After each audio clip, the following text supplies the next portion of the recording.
The young man we spoke with has 2 bullet holes in his leg, one in his calf, the other in his ankle. But he's lucky to be alive, and he wanted to tell what happened, but didn't want to have his name or picture used.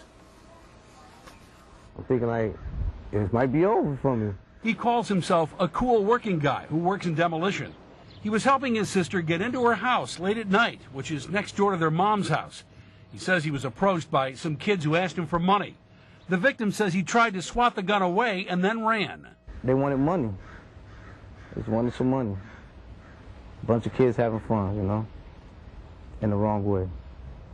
Who had the gun? One of the little kids, one of the younger ones. What kind of a gun?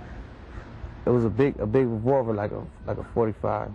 And he fired once? Twice. He shot twice. And when you were hit, what did you think? At first I didn't know I was hit. I was running towards my house.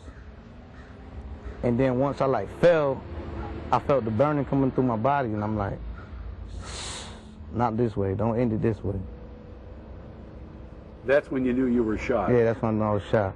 The shooting victim says some friends loaded him into a car and drove him to Strong Hospital, where he was released later today. But if his attacker is found, he doesn't want him to go to jail. I don't think jail is the best place for any kid, you know? Like, I just don't see it. Like, you don't teach a kid, I don't think that you teach a kid a lesson by putting him in jail, you know? You go to jail, you're around criminals, you only learn criminal activities. He did shoot you. I was a young kid once, you know what I mean?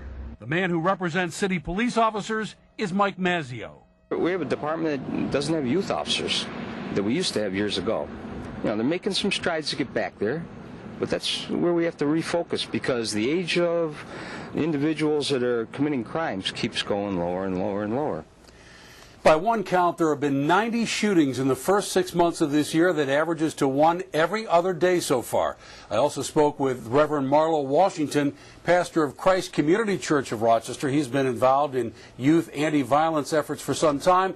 Reverend Washington thinks gang activity is picking up in Rochester. Janet? You know, the good thing is there are so many programs out there to help troubled young people turn their lives around.